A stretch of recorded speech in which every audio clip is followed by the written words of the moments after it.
Welcome everyone to Mosaic's Winter Solstice online ritual. We're up in the northeast corner of the United States on an island near Seattle in an old Quonset hut so that we're kind of inside and outside at the same time. It used to be full of growing plants. Now it's full of glowing lights. And we're going to bring even more light in when we bring back the light, which will be the last part of the ritual. But I want to begin with the song because that's the old tradition. The old saying is, spirit won't come down without a song. And so then the question becomes, which song? And what's been coming to mind a lot is how the world has become so polarized, how people have become polarized, how even the darkness and the light in the world has become more intensely polarized. And so this has happened before. That's one of the core things I've learned in myth. It has never happened this way before, but polarization, the collapse of a worldview, that's all happened before. And ancient people going through these things would have stories and would have songs to describe and express what's happening. And so it happens that there's a song that's also a story, and that's what came to mind. There's a song from the Yawanawa people in the rainforest down in Brazil, people that are struggling to hold on to their land. They're being invaded by drug lords and by gold prospectors and by people cutting down the forests. And they're trying to protect it and hold on to it. But because they have their own traditions, they have their own culture, which would include solstice rituals, and includes this song. And it's a song about division and polarization. And the story of the song is that once upon a time, the people were all living together by the river, and something happened. The song doesn't explain it. The people got divided. Some people separated. We don't know the cause of it, but we're going through the same thing now, so we can recognize the dynamic of it. And so some people left the original group and they crossed the river. And over time, they went even further, and the two groups got separated and they almost forgot about each other. And then it happened that a great rain, a deluge came, and the river got swollen and got wider, so the distance was even greater. And at that point, it happened that there was one bird in this ancient rainforest that had no song. And the bird was called Kanero. And the Kanero bird was flying over where the original people were still dwelling. And the people happened to be singing a song that they had, but they had forgotten the second verse of the song. They only had the first verse. And just as they were distant now from the half of the group that had been all together at one time, the song had become broken. And they only had the first verse. And that's what they were singing. And since the bird had no song, it picked up what they were singing and began to fly over the forest, singing the first verse of that song. And the bird happened to fly over where the second group was now dwelling. And they heard the bird singing the first verse, and they remembered the second verse, and they began singing the second verse. And pretty soon the bird was flying back and forth, and they were singing the two verses back and forth while the birds sang as well. And that was the symbol for the people finding each other again. And I think we're in that kind of polarized, divided situation. And I don't think we're going to find unity through committee meetings or some new idea everybody can believe in. It's more likely that something like a bird of spirit is going to introduce or open the possibility of finding a way to come together. So in the interest of that, in the interest of the inspiration of the spirit, the inspiration of a bird with two wings, each wing representing one half of the division that polarizes everybody, I want to attempt to sing the song. And I'll tell you from the beginning, I won't sing it correctly, and I might not sing it well. But to me, it's a beautiful song. It goes like this. Kanero ete ete, kanero ete ete. Kanero ete ete, kanero ete ete, kanero no ma, Kanero no ma no ma. Kanero no ma no ma. Kanero no ma no ma. Kanero ete ete. Kanero ete ete. Kanero ete ete. Kanero ete ete. Kanero no ma no ma. Kanero no ma no ma. Kanero no ma no ma. Kanero no ma no ma. Kanero no ma no ma. Kanero no ma no ma. Kanero no ma no ma. Kanero no ma no ma. Kanero. May everybody come together. May the two wings of the song of creation capture us again. And may we find ways to join with each other. And that happens to be what people did at winter solstice in many places around the world. When the world is darkest, people had the instinct to come together, light candles, make fires, share the warmth, remind each other that we're in the world together, we're all part of the same world, and then begin again. Nowadays, people have like Christmas and then New Year's. Solstice was both Christmas and New Year's. And it's not a manufactured or even man-made thing. It's actually a cosmological. It's tuning into the cosmos. It's tuning into the movement of the stars and especially the sun. And so that's an opportunity to find a way to come together. And that's what we're trying to act through or work through tonight. And as far as the separation goes, you could imagine we're living through the end of an era. And the underlying tensions of life are becoming revealed and becoming more evident and becoming more tense. And almost any issue can divide people now. And what that means is we have to find deeper places and deeper kinds of unity. And one of the old ideas is under the tension of life, the tension between darkness and light, the tension between time and timelessness, there's a hidden unity. And something in the depths of each human soul has a connection to the underlying unity of the world. That's one of the understandings of ancient ritual, but also the understandings of what the dynamic of solstice is about. For many people, this has been a really dark year. The world has been marked by many tragedies of both, and many disasters in nature, many tragedies produced by culture. And it's likely we're going to continue in that way for a while. And so it's good that we could learn how to find our way in the darkness, how to find our way to reconnect with ourselves and with each other. And in a sense, when the world gets so troubled that you can't orientate yourself to the outside, we fall back on ourselves. And if we don't know that there's something deep and centering in us, if we don't know that the depths of our own soul is secretly connected not just to nature but to the soul of the world, then we can feel lost inside as well as outside. And solstice was a time to reconnect to the depth of oneself. Ancient people imagined that humans were helping to bring the light back. Why? Because humans had some of that light in them, a speck of the original star of creation. And humans could consciously bring some of the light back.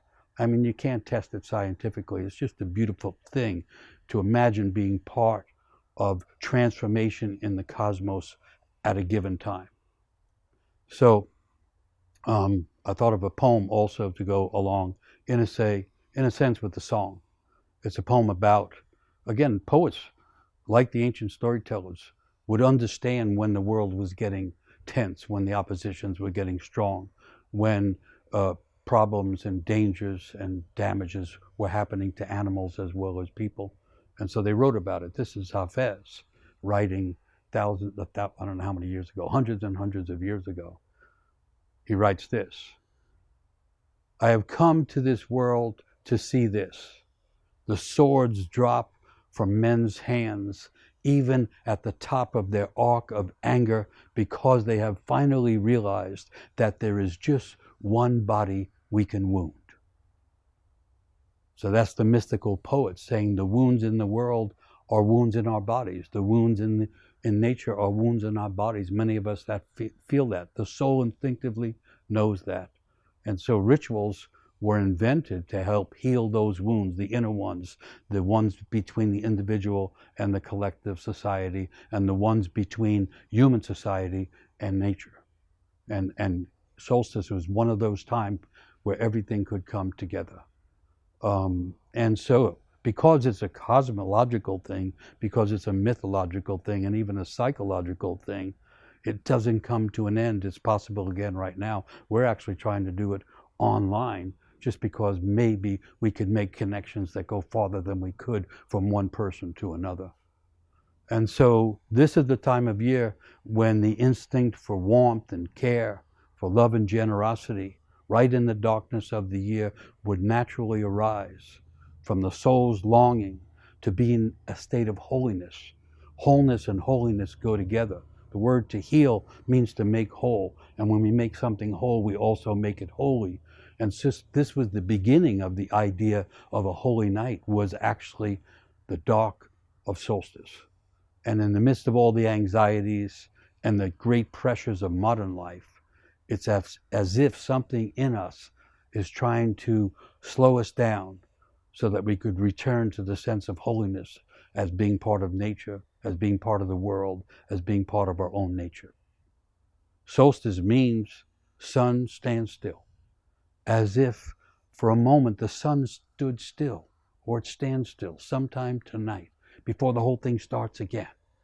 And so it makes sense for us to slow down a little bit and stand still and participate in the quiet breath of creation as it inhales and then begins to exhale again sometime in the darkness of this night. There's an old meaning for the human soul. In more than one culture, it was called the light inside the darkness, as if to say the light we're looking for is also inside us. And there's two ways to grow the light inside one's soul.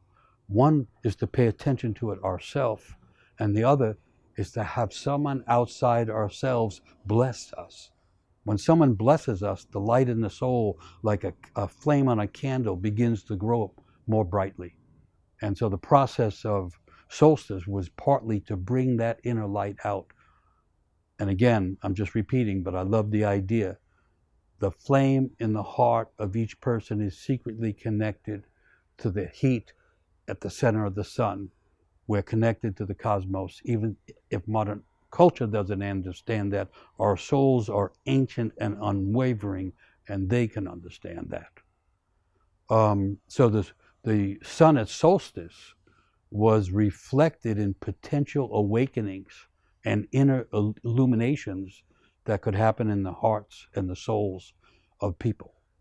And when the light within our souls grows, it also contributes light to the world.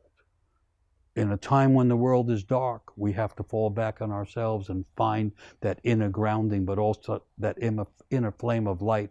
And when we do it, we then awaken in some sense, and we can contribute some light to a world that has fallen into dark times. So that's part of the background, I think, for this particular solstice. A ritual, which we're beginning, is intended to break the trap of time, to break linear marching time that goes on and on, in order to open to spirit, but also to open to the eternal, to the timeless. The wounds created inside history and inside time cannot be healed inside history and inside time. The healing of the deep wounds has to come from the touch of the eternal, like when the Canaro bird is flying over and touching everyone with song. I hope that makes sense. We cannot solve the problems we have at the level we created them. There needs to be the touch of timelessness, the touch of the eternal, the touch of spirit, in order to transform or begin to transform our lives. And in case I haven't mentioned it yet, the purpose of the individual soul is to transform throughout life. We're here to transform, and secretly to transform into who we already are inside ourselves. That's the old idea. I like it. So, a ritual would also be here to remind us that we are connected to the sacred, to nature, but nature is connected to spirit, and we're connected to both those things just by virtue of being born. And ritual would be a way of reconnecting to that awareness. And the purpose of ritual would also include the awakening of the sense of meaning and purpose in one's life. So rituals were collective ways of getting together and binding the individual to the group in a helpful, healing, healthy way. But it also was there to awaken the purpose and the aim and the meaning of someone's life. So this is the kind of night where an idea could come during this ritual or during the night as a dream to say, hey, here's some clarity about the aim of your life, about the purpose that you've been looking for. It's trying to awaken. Everyone has it. I know modern people think they're empty inside. We're not. We come into the world with souls that are aimed and souls that has natural gifts to give.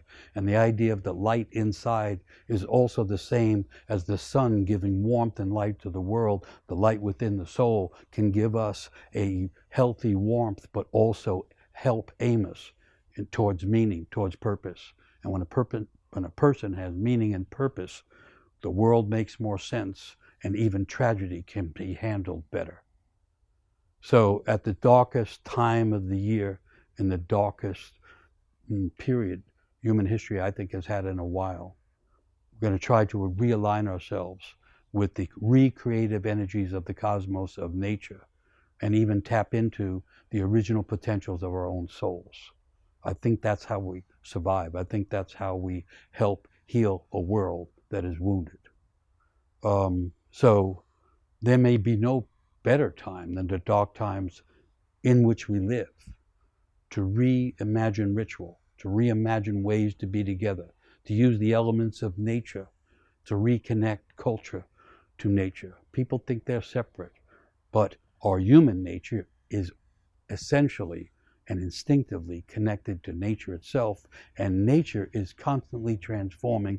When we reconnect to our nature and to great nature, we can re-enter the dance of transformation, which is how we live through, survive, and help make a better world. So this ritual would taking three aspects related to darkness and light and to transformation in order to shape the ritual.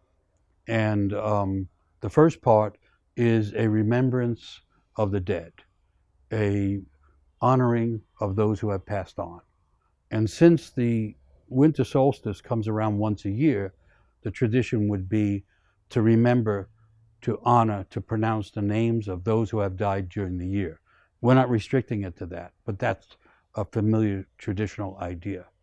And the reason to name and honor the ancestors is because they're the ones who have gone to the other world before us.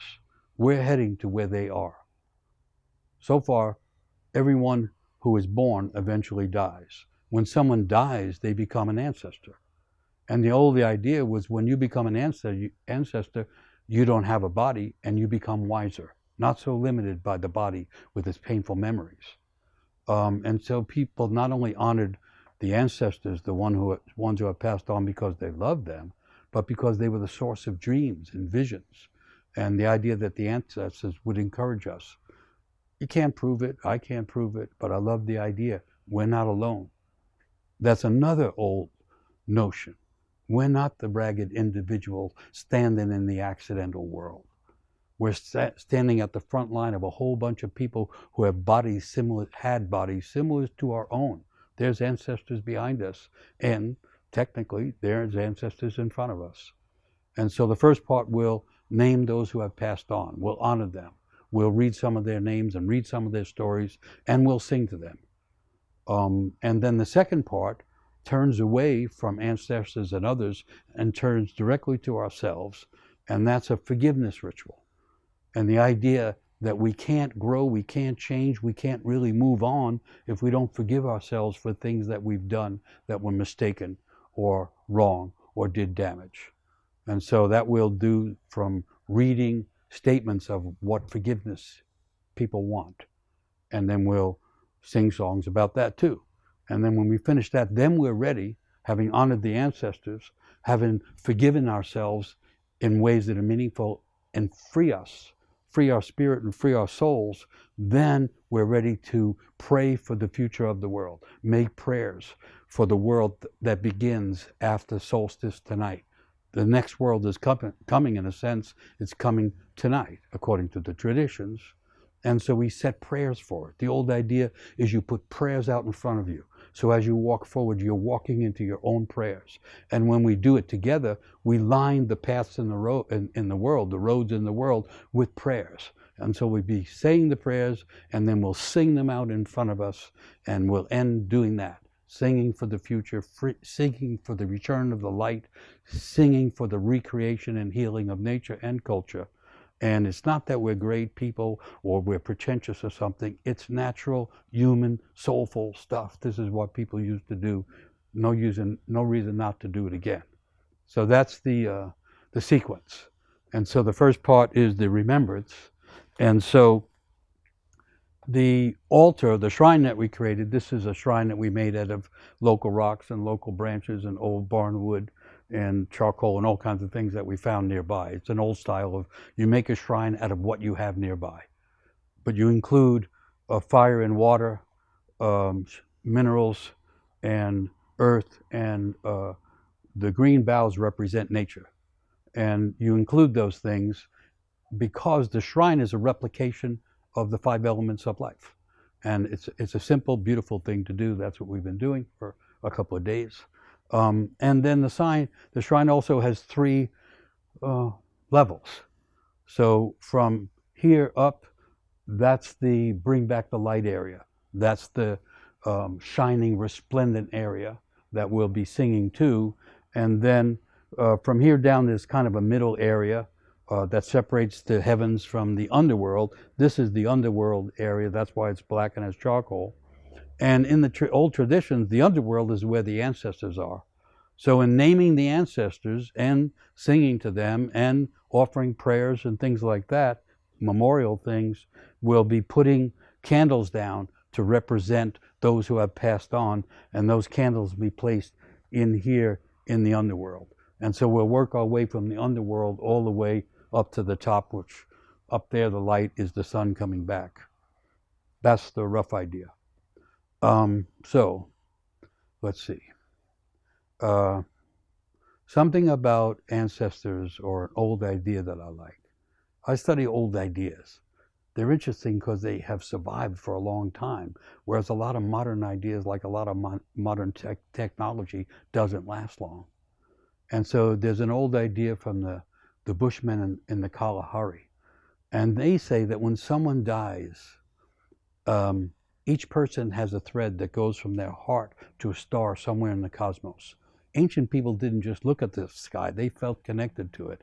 And when someone dies, the star that's connected and threaded to their heart falls out of the sky, and the world is in fact darker, or the sky is darker.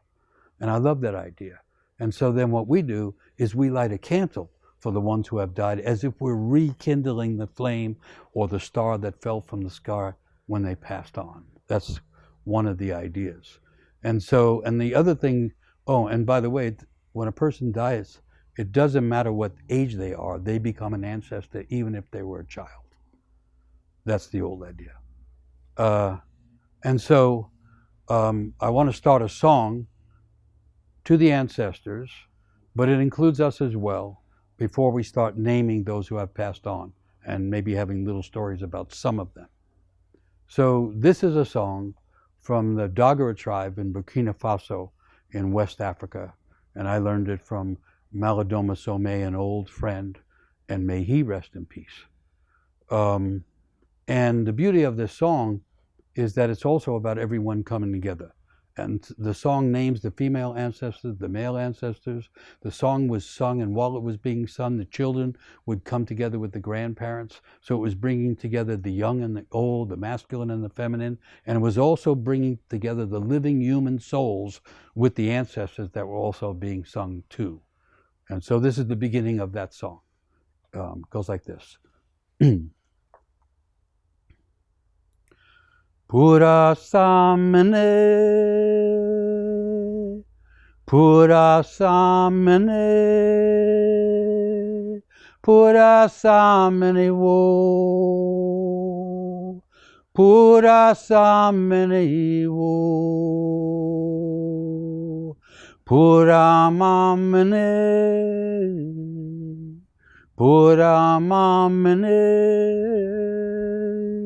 Pura mamani wo, pura mamani wo, pura samani, pura samani, pura samani wo, pura samani wo. Pura means much.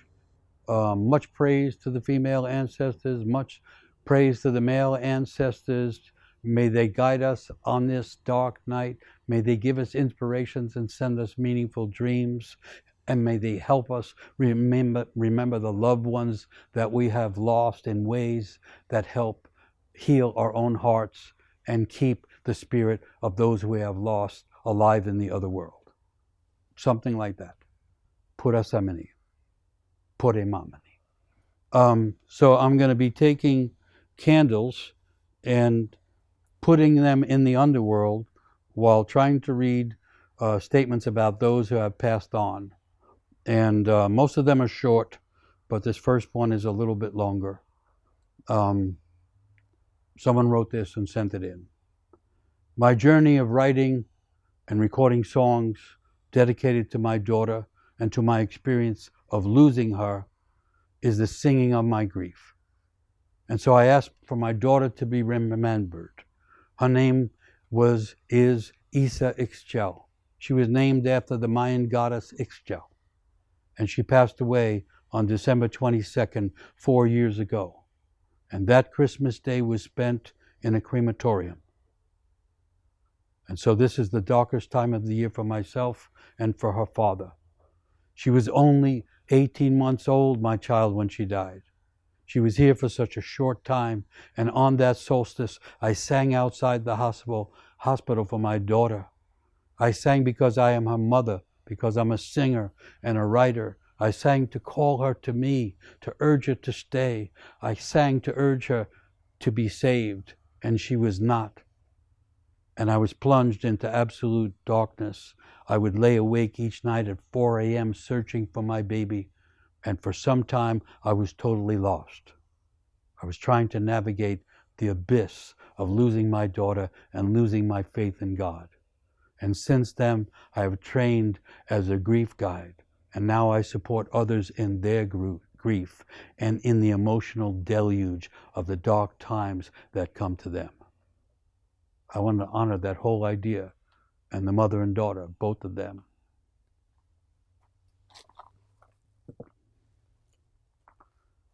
So the idea is that while I'm doing this, imagine who you want to remember. A mother or a father who has passed on, a grandparent, or a child, as happens. Someone sent this in. My daughter Rowan, who with her twin arrived stillborn in this world, leaving forever an empty space the size of our hearts. Brief and beautiful and painful.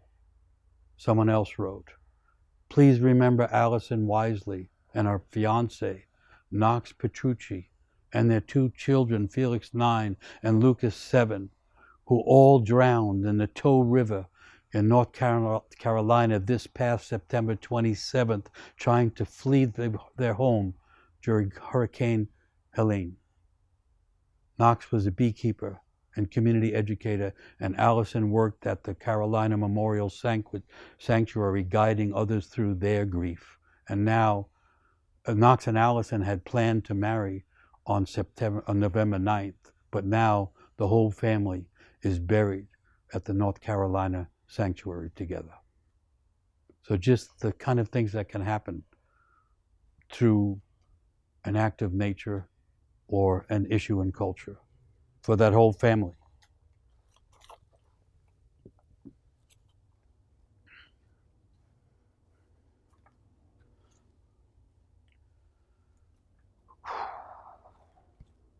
Please remember Craig Reed, 54 years old, who was tragically killed in a car accident last week. So there's a weird thing where it's not just things that have happened in the past that happen like almost now, you know. I mean, death is the old idea is we're all walking on the road of life and death is an occasion every day on that road. So for Craig Reed, who died tragically last week, and here's another one. Zemina Pradas was a warm, kind woman who showed love to everyone who crossed her path, from people collecting garbage to close relatives. She loved flowers and birds and her grandkids the most. She had been battling brain cancer for 4 years and outlived all the timelines spoken by the doctors. And then she passed away 2 days ago and will be deeply missed by us and many others. To Zemina and to Craig.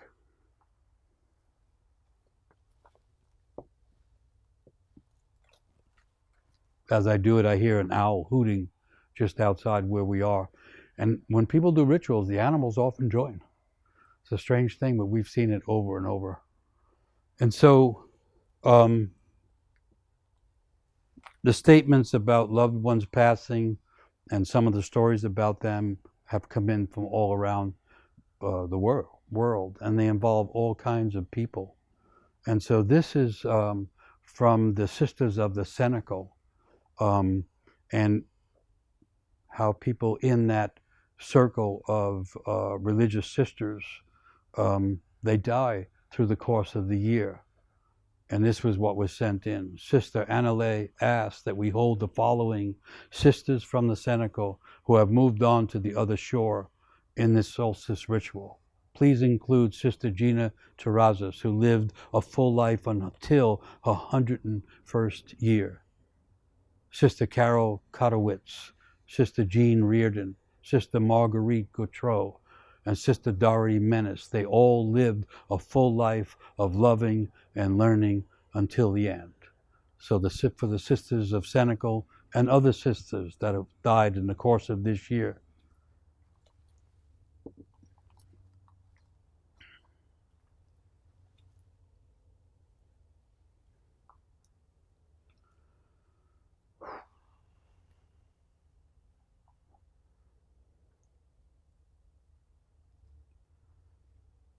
This came in this way. My father, James Rollins, was a 3-time Vietnam veteran struggling with addiction issues throughout his life. He made friends readily and volunteered as a companion to other vets going through hospice. He loved a long series of dogs, all of whom were named either Tippy or Buddy. And on a daily basis, he fed generations of quail from out of his back door. James Rollins. And then someone else wrote this as if they were connected to that person.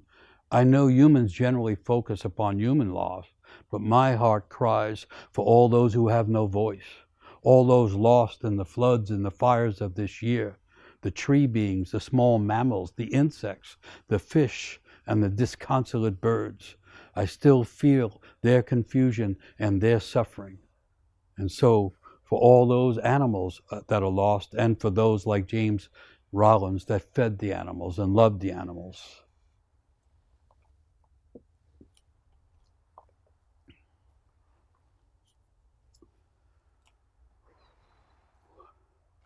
So we have some of that written out, and then I see that people are sending names in right now. And so one of the amazing things about technology is we can include your statements, your respect, your honoring of those you have loved who have passed right now as we're doing this. Someone sent this. Remembering my dear grandmother who helped raise me, remembering my mother and father who abandoned me, and my siblings, and most significantly sending a prayer to the heart of myself and to my newborn daughter. Life and death coming in one statement. And joining that, I offer prayers for my daughter Kimberly Renee, who transitioned on January 9, 2024. She was kind and a loving being to all people and all animals, and her life was instinctively a service to others. So for those, we're adding candles to the underworld, which supports the upper world.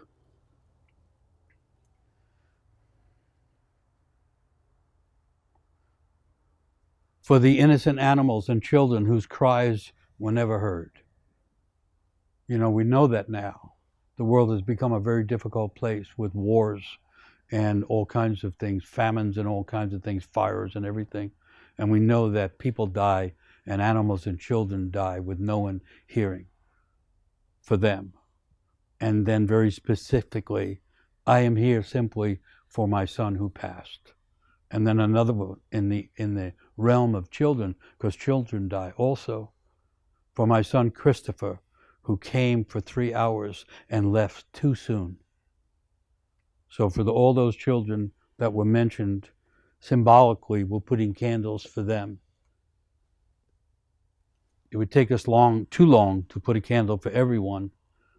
And when we do it in person, it takes long because everybody brings their own candle up, and we're just kind of symbolically representing that. Remembering my grandparents and my dad of the Standing Rock Sioux, those I have never met, yet I remain open to your wisdom and guidance. That's a prayer to the ancestors of the Standing Rock Sioux. And we know that their difficulty and their struggles have intensified in recent years. Thank you for that.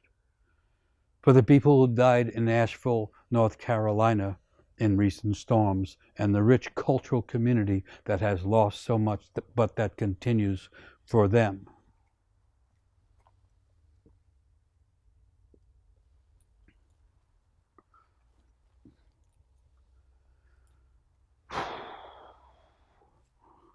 Brian Corey was gunned down this year. He was a beautiful soul that left a tribe behind that continues to love him. Khalid Naban, a grandfather who held his granddaughter as she died last year, killed by the Israeli government. He held her, calling for her soul, calling out to her soul. He is known for his deep compassion and his caring for others, including cats. And he was killed by an Israeli strike on December 16th, just that 6 days ago or so. For them, those falling in the tragedies of the moments we're living in, and those remembered the ancient people who fell.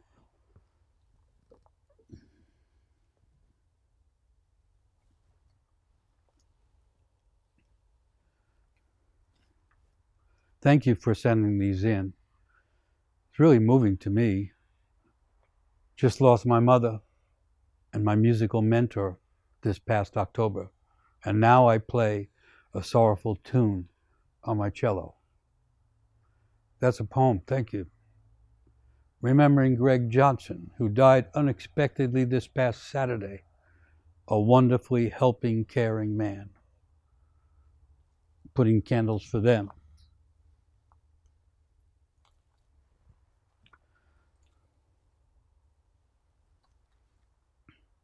Honoring my dear, sweet, beloved Nubia, who transformed only 18 days ago, giving thanks for and remembering all the wonder-filled adventures she took me on.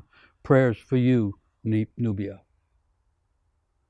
Joining in a way for my loving mother who passed in September of this year. We attended this Solstice event together last year. And you see how it goes. That's like being like ancient people, where we remember the events we were in, the rituals we were in together. And that keeps us together. Our own soul still connected to the ancestors.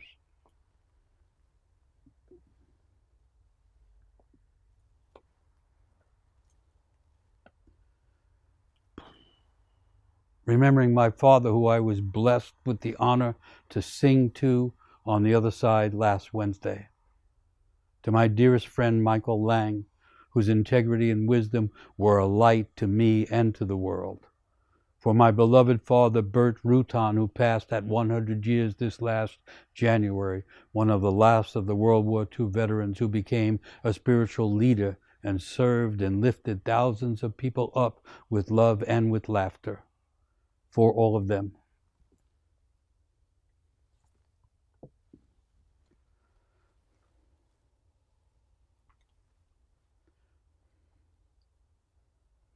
I'm remembering Anando Alexander, my friend who died suddenly and unexpectedly a few months ago. He blessed everyone who knew him. Someone else adding, I want to honor the passing of my beloved partner of 35 years, Bob Spivey, a lifelong activist, poet, lay Buddhist monk, and healer. His composted body nourishes our garden and the food that grows there, and that feeds friends and neighbors. And in that way, the circle continues. So thank you for those. Thank you.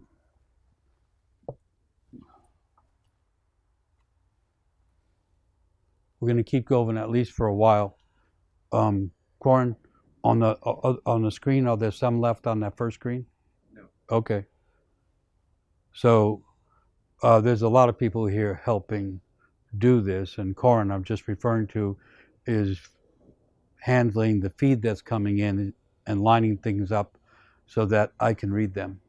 So what I'll do while we're lining a few more up is sing another chorus of the song, and thereby honoring everyone who we've named and placed down here, and everyone who we haven't named, but we might be thinking of. And I mentioned Malidoma Somé, from whom I learned the song, but I'm thinking of so many others. I think of another musician and singer and good friend, Rebecca Kuzma, who just died recently, and whose voice was a wonder. And there are so many people who pass on, and with them we lose their gifts and their presence. And the old idea was to sing for them, sing with them, and not simply let it go, but maintain the connection between the living and those that have passed on. And that's what the song does. Pura samene, pura samene, pura samene wo, pura samene wo, pura mamene, pura mamene, pura mamene wo, pura mamene wo. We've sung this song with people all over, on dark nights, standing out in the darkness with young gang members, grieving for friends that they've lost to violence, with battle veterans, grieving parts of themselves that they lost in the war, with refugees singing for the lost homes that they once had. It's really natural to sing for these things. It makes it all more real, and it gives a channel for our emotions to be present and to be going somewhere. I'm going to sing it again, and we'll go back to names. You can sing along. It's a really old song. You can't hurt it. You don't have to have it right. When you do ritual, it's not about perfection, it's about being present and feeling meaning. And so if you want to join, no one will hear you anyway, but join in if you wish. Pura samene, pura samene, pura samene wo, pura samene wo, pura mamene, Puramamani, Puramamani wo, Puramamani wo. Go back to some names. For Derek, who passed soon after high school graduation from exposure and an overdose, and for his family, who had to wait 14 days to learn the sad news of his passing. For the tragic loss this year of baby Ezra and teen Jude, and for the very recent passing of Father Danny Murphy and for Father Joe Nangle. We'll put candles in remembrance of them.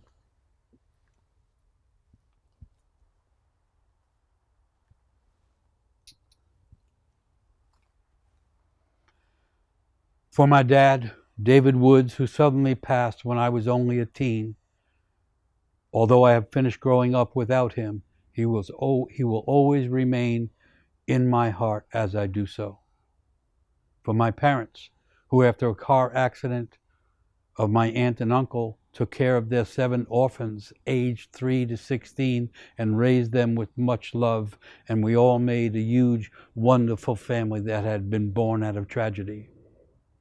For William Allen Clopton, my beloved husband, best friend, father of our children, who died in my arms on June 10th this past summer. He was a Chickasaw and had his hair grown long in honor of his ancestors with whom he is now sitting.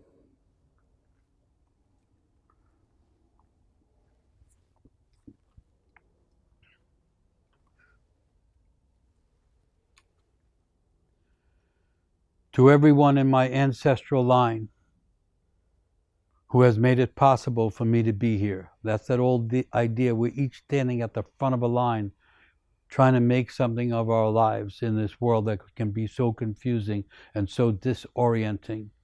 We're all at the front of the line. We're all have ancestors behind us, and everyone who passes becomes an ancestor. Often they are whispering to us about how to live in a meaningful way.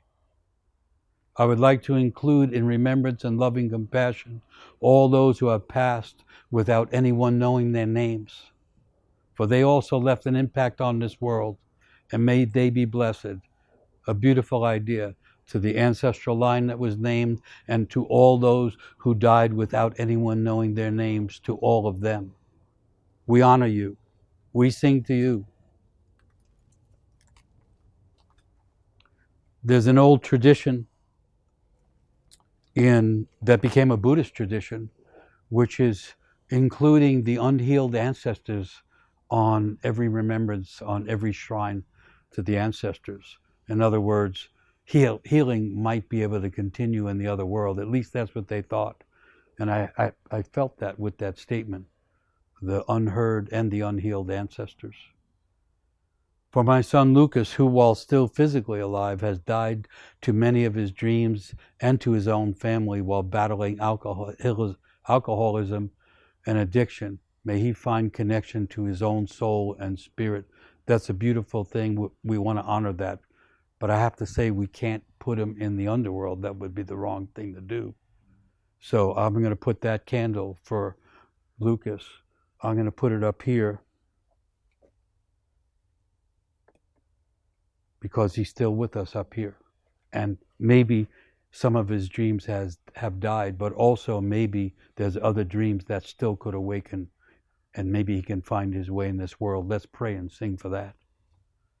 For my brother Justin, who died in 1962, only 5 months old, and my mother, who died in 1996, grieving Justin's death for her entire remaining life, hoping that she finally found peace in her passing on. To the mother of Justin and to the family.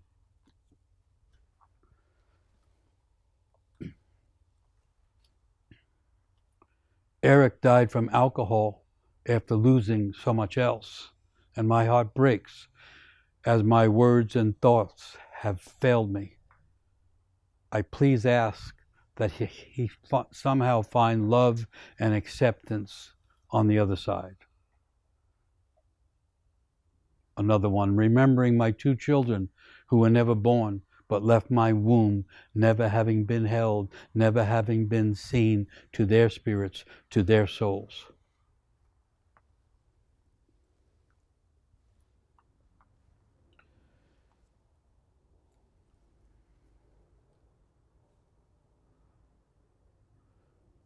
So there's another thing where we can do it. It's already happened a few times as like a group, because there's these big losses. And this one, someone's praying for all those who have died in war, who have died from hunger, and who have died from abject injustice. That's a big group. One candle will have to serve, but we know it's a big group. And this is another one, different but similar. For all those in solitary confinement and on death row, may our society learn better how to forgive and how to heal. For all those lost in war, for all those on death row and in solitary confinement.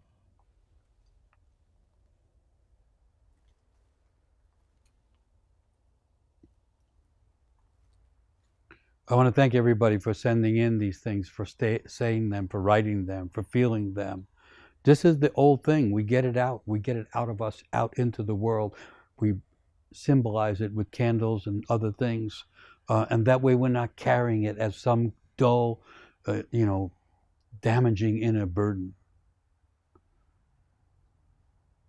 For my father, Carl, who took his life 67 years ago, who I was angry with for most of my life, and for who I now pray, knowing he has learned so much in his next round.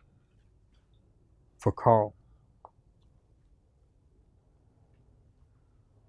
So I'll sing again, just the idea we're going back and forth between naming and honoring and then including them in the song, but we include ourselves in the song also. That's the nature of the song.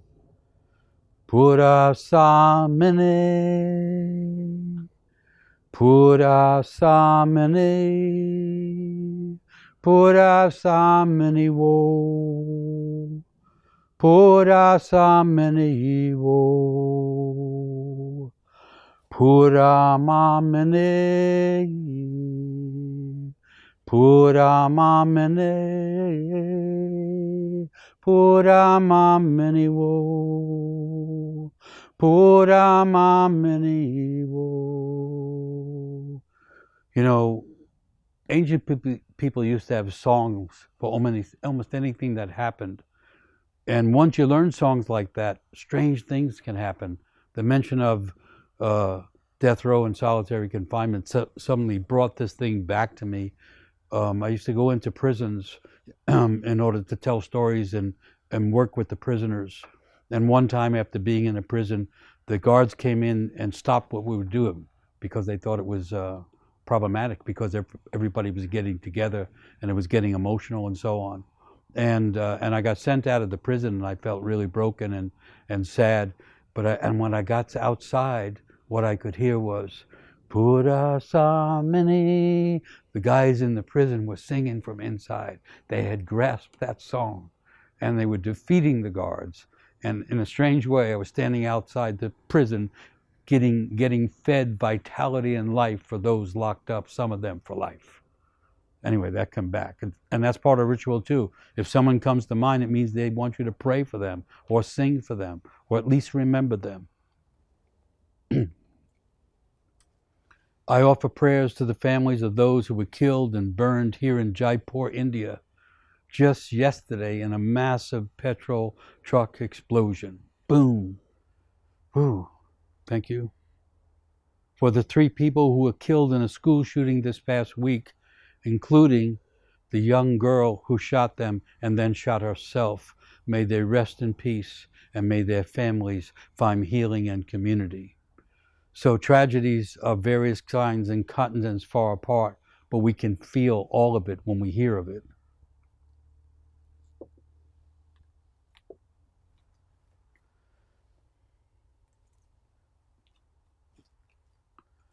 For Sarah, who suffered alone, and for her little girl, now left motherless. To my twin sister Jennifer, who was killed in a drunk driving crash at the age of 18, along with 3 other friends, Mayumi, Rob, and Kurt. 4 lives taken way too soon at ages way too young for them, for Lisa and Jennifer and all those mentioned.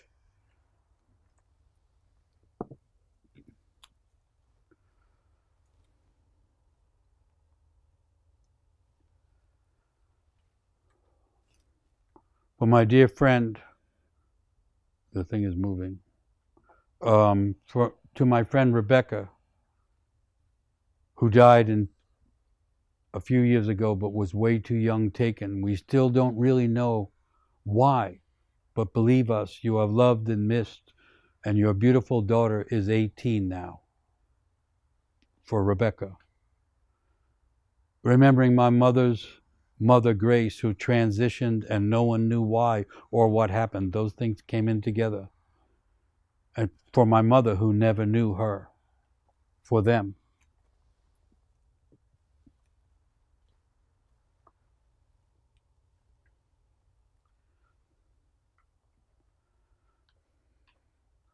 To my uncle, Fridoun, who passed away this past year from cancer. He lived with trauma and wounds from decades ago inflicted in a war-torn region. And to my friend Dorothy Spears, and a fellow recovery counselor who died of cancer because the hospital we worked for would not cover her insurance. For those inflicted by war, for those inflicted by insurance.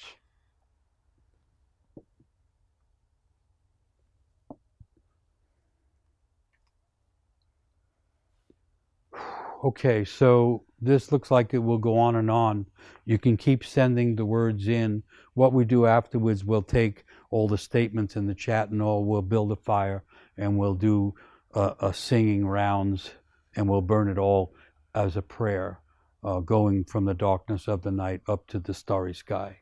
Thank you for all the words, for all the feelings, and we'll have a chance to send other things in. I hope this is working for people out there, this idea of things coming in like that. You know, it's like sudden, it's like immediate, like we don't have to have a solemn thing to arrange, that we just feel it because we're hearing it from each other. So one last song, or round of the song, for those who have passed on.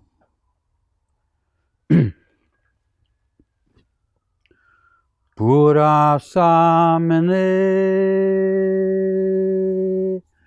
pura samene, pura samene wo, pura samene wo, pura mamene, pura mamene. Pura mamene wo, pura mamene wo, pura samene, pura samene, pura samene wo, pura samene wo. Pura mamene, pura mamene, pura mamene wo, pura mamene wo.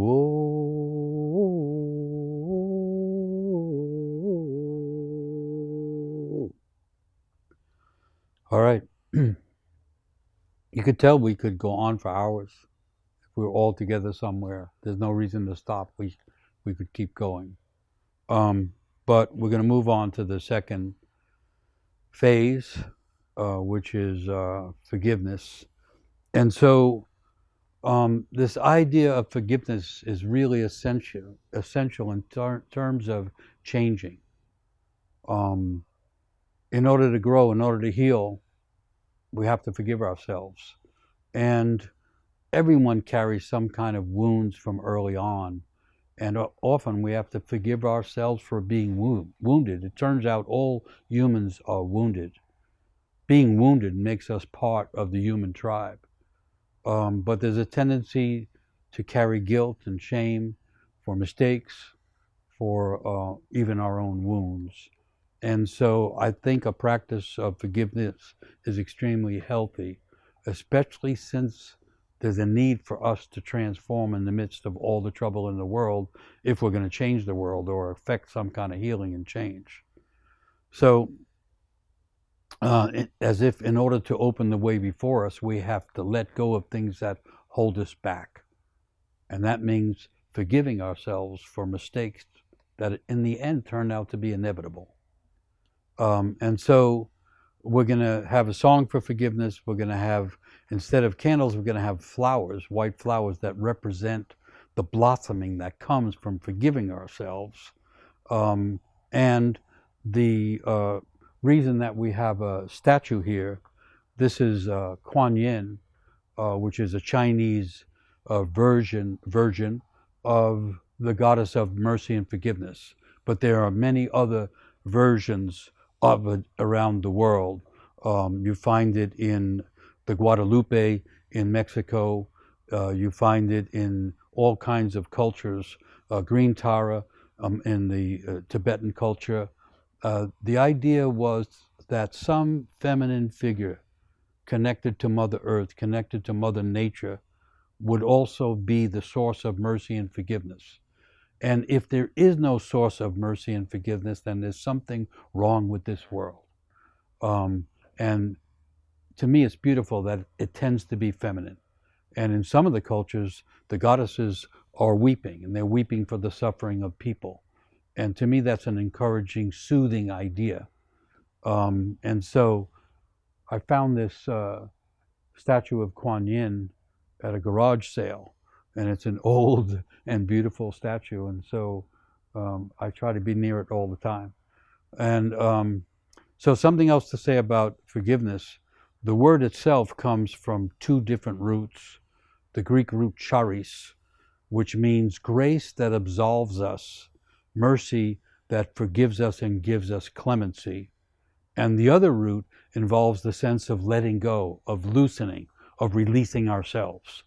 So that forgiveness involves something that we let go and release, and that allows a grace from above or from below that can bring us mercy and give forgiveness and expand it. So it's not simply us doing it, we're just opening our souls so that the spirit of forgiveness can enter. A world without forgiveness would mean that we are chained to the suffering, repeated suffering of past things that we have to repeat endlessly. And that would be a terrible world. And it is not the world we really live in.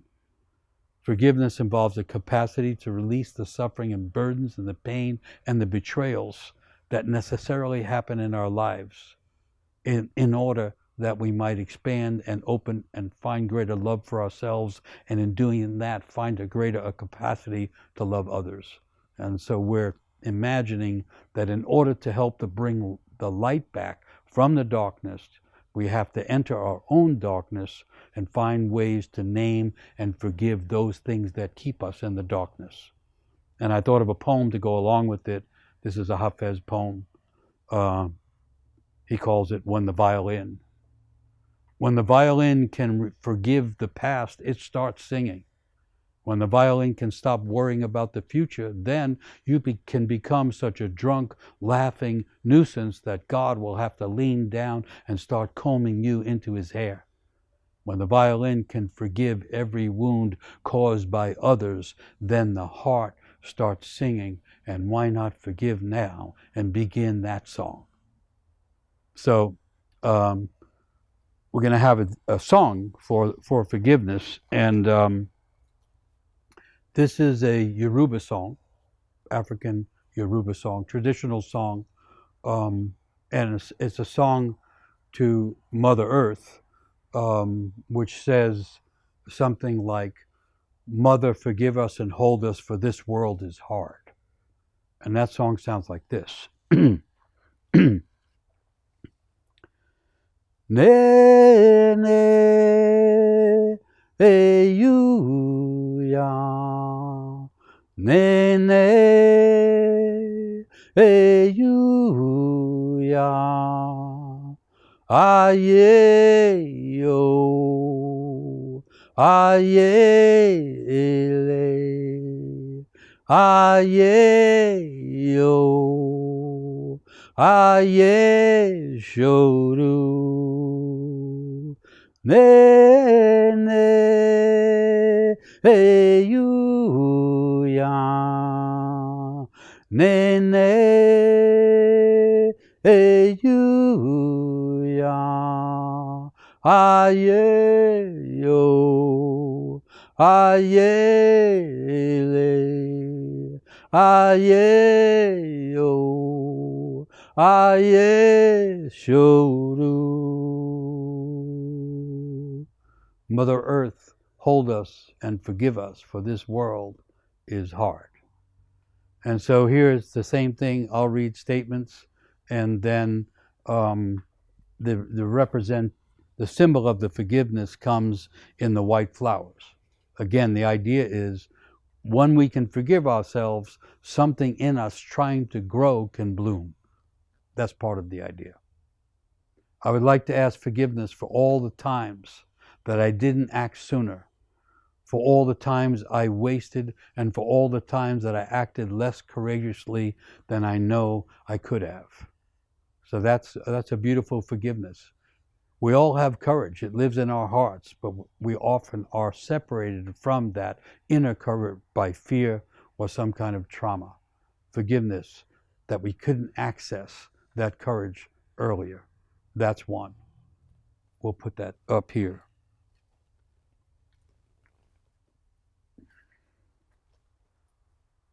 I wish to forgive myself for attempting suicide when I was 21, even now that I am 80, for I am still carrying that old shame, and I offer it here on this occasion to be released.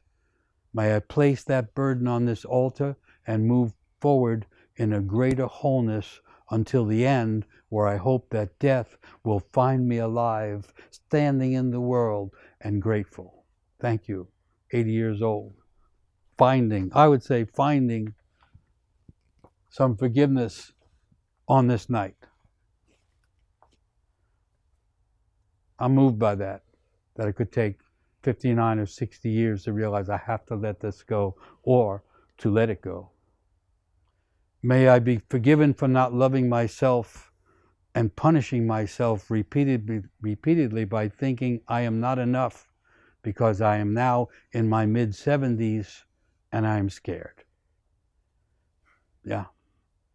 Okay, to ease that fear, to stop punishing yourself, and that you can find forgiveness and find blessing. We wish that for you.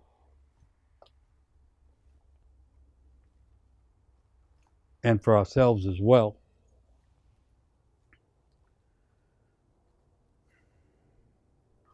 I wish to be forgiven for all the negative attitudes towards others I had while I was suffering immense grief in losing my beloved to death. I give forgiveness to my beloved's family for all the negative things they have said about me during her challenge with cancer and her death. So that's trying to forgive the others. So there's really the two parts to forgiveness. I forgive myself where and how I can, and then I have to forgive others as well, or else it's as if we're carrying corpses around inside us. So in both ways, forgiveness.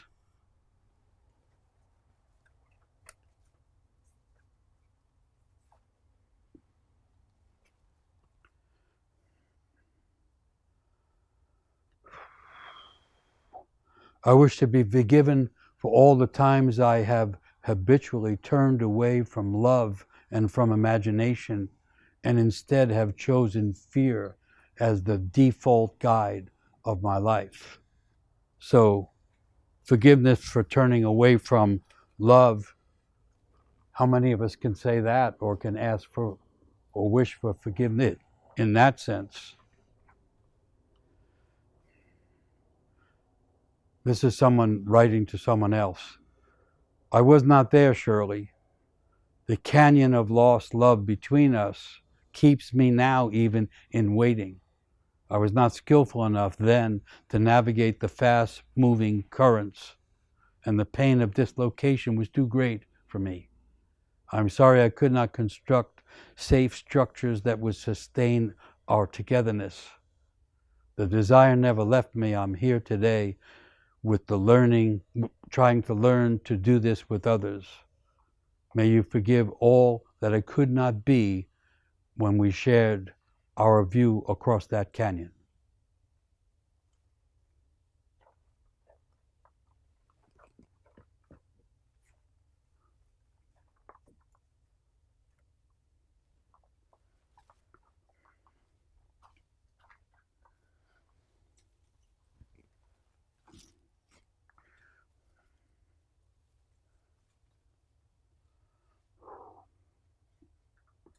I ask for forgiveness for abandoning my blind friend Rosamond, and I also seek forgiveness for forgetting my own true nature. There's a way in which those two things seem to be either side of the same thing. It's when we can't forgive ourselves or accept our own true nature that we tend to abandon other people, because we're secretly also abandoning ourselves.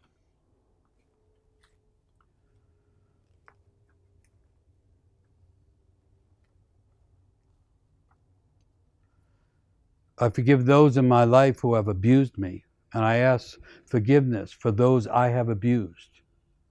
I forgive myself for the need to be perfect and seek to accept myself as not being perfect.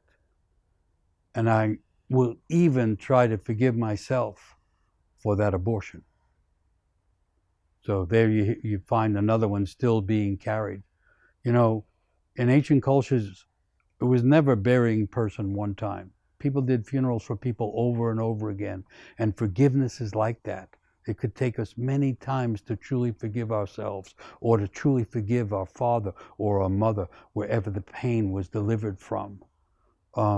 And something like an abortion or many other things can live a long time in us until we have found the right moment, or have learned more fully how to ask for that kind of forgiveness.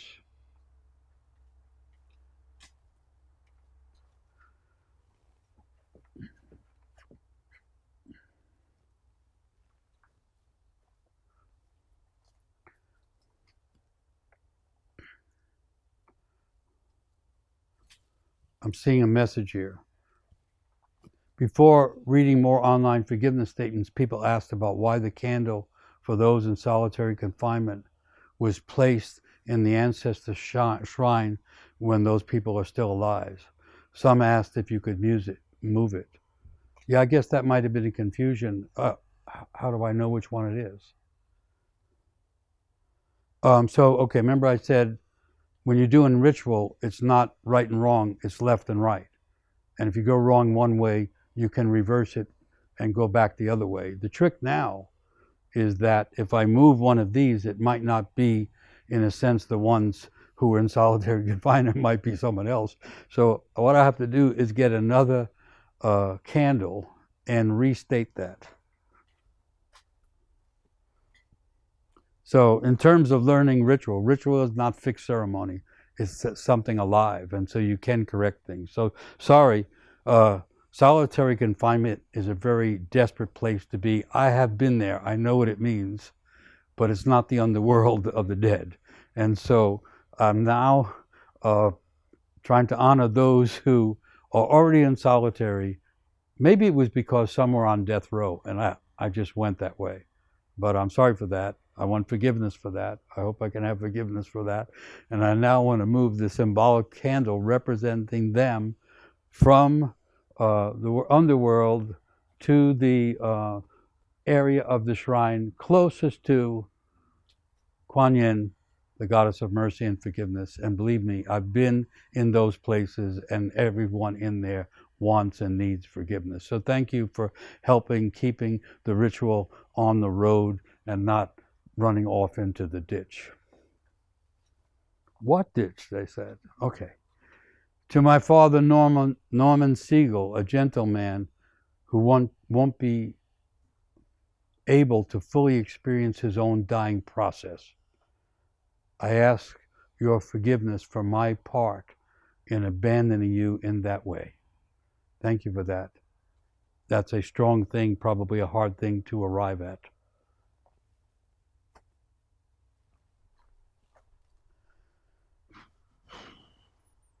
I am in need of help in forgiving my mother who died recently, who did not love or want me and was emotionally and verbally abusive to me, but not to my brothers, although they continue her legacy.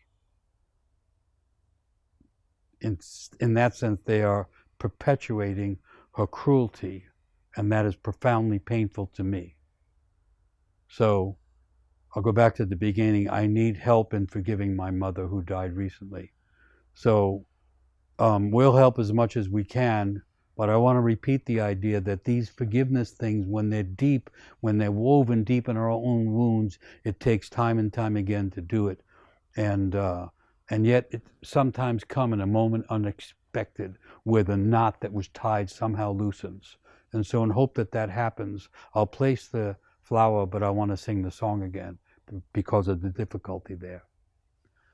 Nay, nay, hey, you, ya.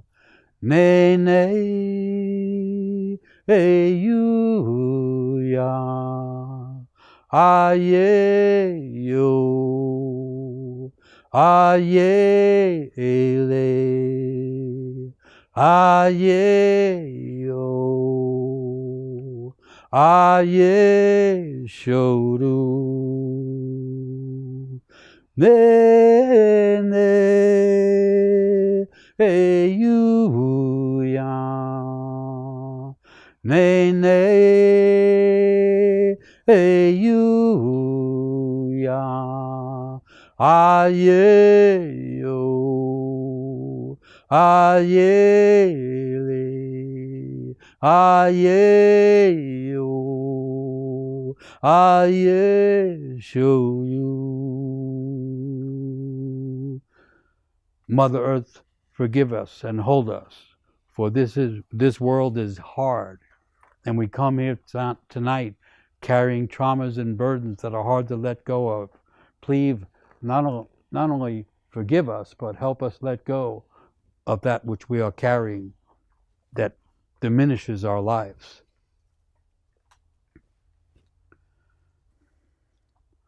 I ask for forgiveness for the anger that I held towards my mother, Jackie, who adopted me as an infant.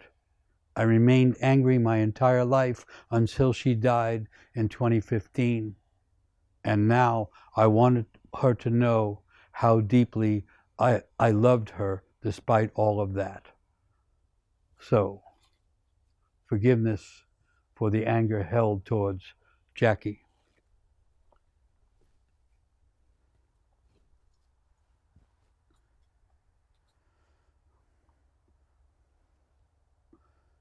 Okay, this is like a lot of family things, which is a lot often where the forgiveness needs to be found. May I be forgiven for not going to see my sister Anna when she asked me to help her before she died. May I be forgiven for that.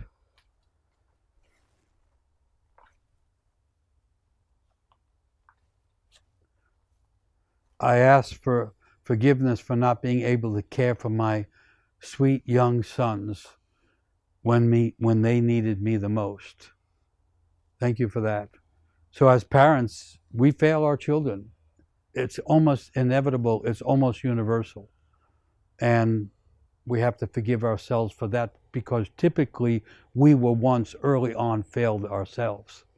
That's often the lineage that needs forgiveness.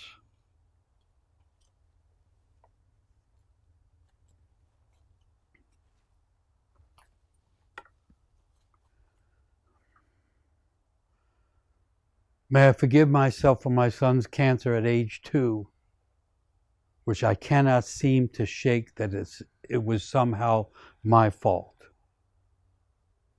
May you find forgiveness for that. We know it's not your fault, but it feels that way. And maybe we just have to say it a number of times and say it at different times in order to loosen the knot that ties us to that agony of having simply made a mistake or simply been caught in tragic circumstances. I choose to forgive all the people who have wounded and betrayed me. That's a bold move, but yes, let's go for it. On the night of solstice, maybe that scope of forgiveness becomes more possible.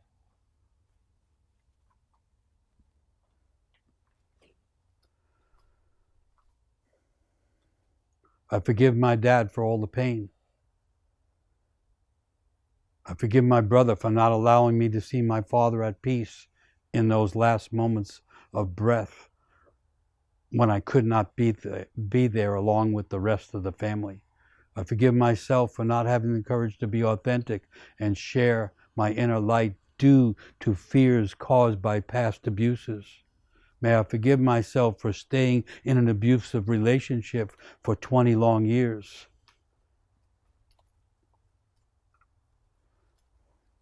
Kind of a row there, a run of forgiveness.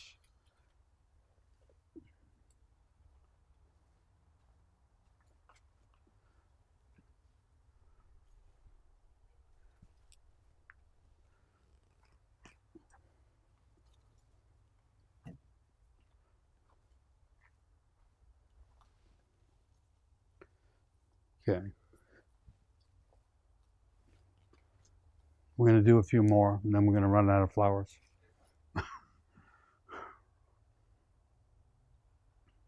I'm reflecting tonight on 4 years of sobriety after 30 plus years of active addiction. Forgiving myself and beginning to understand and hopefully accept that it was necessary to fall into such a deep darkness in order to discover and hopefully recover the light of my own soul. Thank you. Beautifully put, and may the prayer make a great forgiveness possible.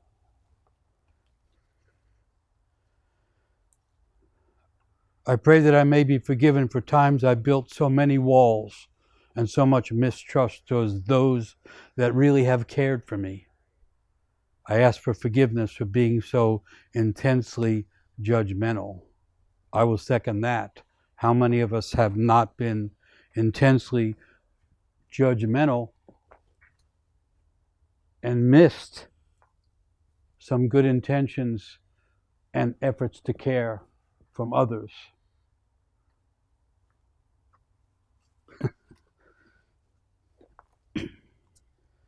We'll put that back so the person doesn't lose the forgiveness. But the branches aren't always accepting, just like the parts of us that don't accept our attempts to get forgiveness.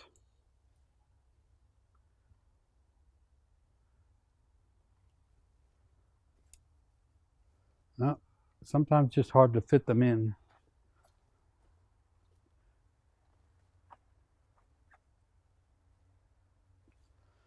All right.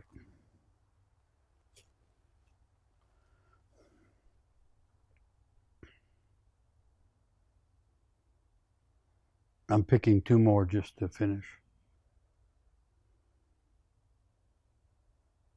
Or maybe I'm going to do several and 2 will represent them. I forgive the father who abandoned me and my mentally ill mother who did not know any better. May I be forgiven for not doing more for my daughter, for not realizing how sick she was. I ask for forgiveness for leaving my marriage. I know it was the right choice, but I also hurt and feel, and I know I have disappointed a lot of people, including myself, in that separation process. So, one more.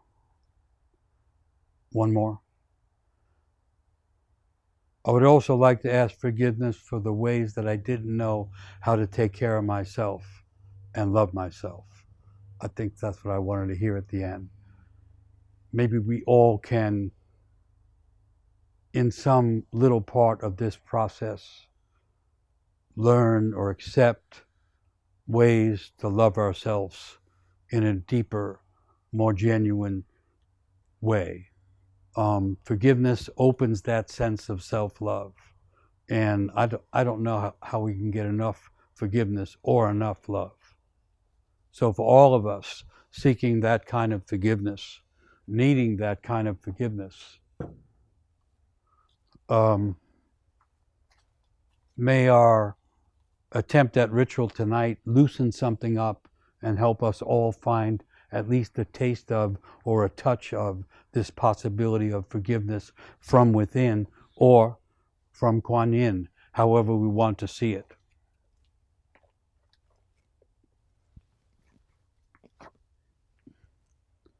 All right.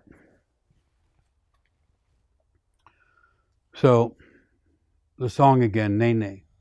Mother Earth, hold us. Mother Earth, forgive us, for this world is hard.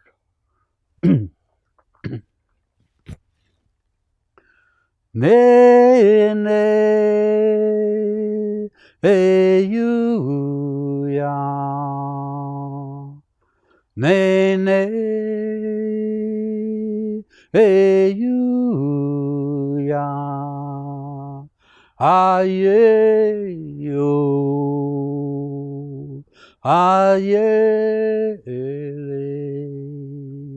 Aye, yo. Aye, shoru. Nene, you ya. Nene, you ya. Aye, yo. Aye, le. Aye, yo. Aye, shoru. One last round that we all tonight somehow allow ourselves to forgive ourselves and find some healing and a deeper sense of love in that process. Nene, you ya. Nene, you ya. Aye, yo. Aye, le. Aye, yo. Aye, shoru.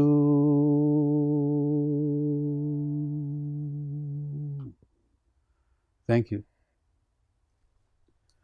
So,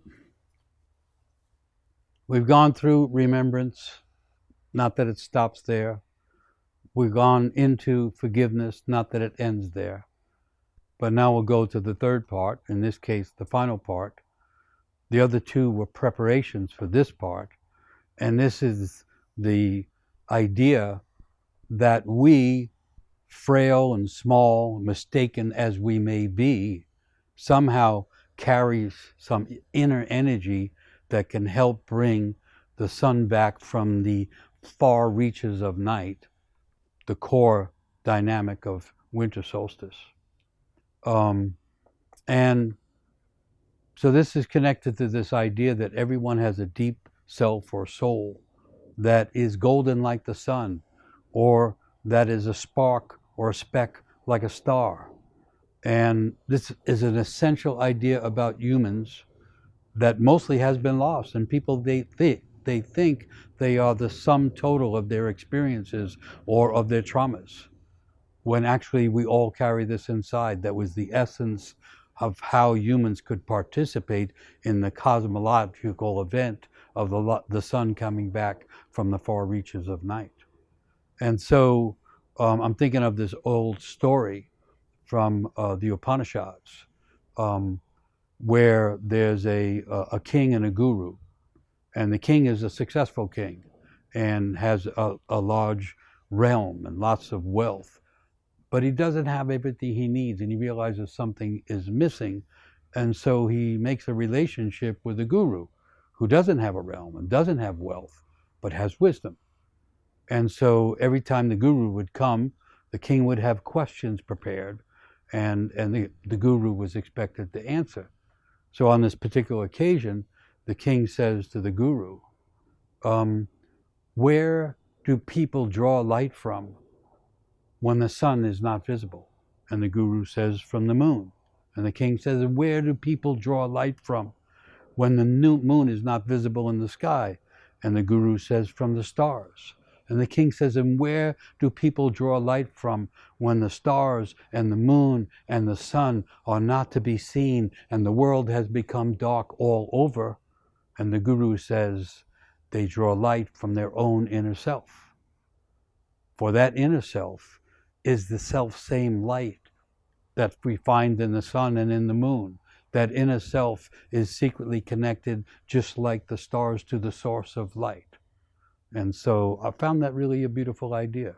And it says that there's something strong and powerful that's connected to light, that's connecting to sustenance and sustaining life, that is not one from having wealth or having power or having fame, as people might think in this world, but it comes from finding inside oneself a connection to the deep self or the deep soul.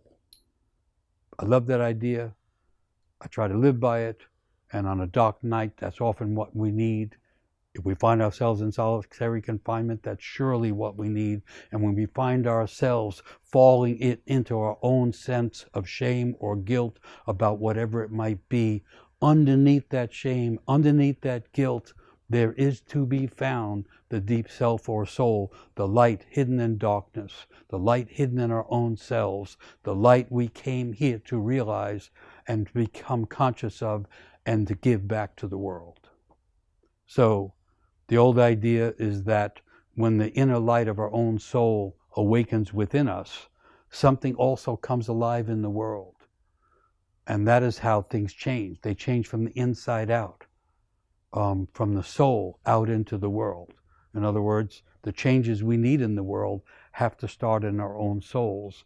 And Solstice was that kind of occasion that we were connected for a moment or for a period of time to the light coming back on a cosmological level. And we could draw from that, but according to all the old systems and practices, we could contribute to that. And that's what we're going to do with bringing back the light.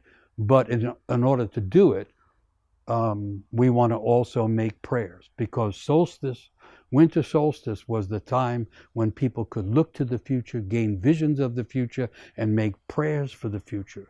I'm going to repeat the idea that one of the ways to live meaningfully is throw prayers out on the road that we're walking on. So as we go down the road, we're protected, but also we're connected to things that we wanted to blossom in the world. And so we're going to go back to candles because we're bringing the light back. And so we're going to have a new song, and then we're going to have words of praise or prayers, things that we want to see in the world that's coming. I'll go back to the very beginning. The world that we knew is already gone. There's no going back to the world we thought we had. It is gone. And the world that we are going towards has not yet become visible. And in the darkness of a solstice night, we can catch glimpses of that world. Or, in contrast, we can throw pieces of light onto the road that we can find as we further walk into the darkness. Of course, I have a poem for the moment, and this comes from Rumi, and he calls it One Song. Listen, what is praised is one, and so the praise is one also. Many jugs being poured into a single basin. All religions, all singing, all beliefs, all one song. The differences are just illusion and vanity. Sunlight looks different on that wall than that other one, and yet it is still one light. And so listen, We have borrowed these clothes and these time and space personalities from a light, and when we praise, when we sing and pray from our hearts, we pour them back in. So we're going to the phase where we praise and we pray, and we pour light back into the world from our own hearts, from our own souls. And in doing that, we join the sun trying to return from the darkness.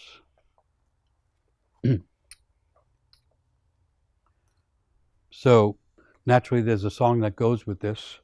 And this is another song from Africa, from the Burkina Faso, from the Dagara tribe, that I learned from Alidoma Somé.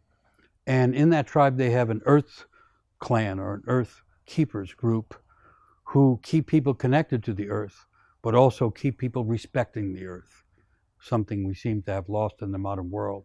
And so they have a song. They're the Earth Keepers song. And it's interesting, it's an easy one to learn, it's only one word.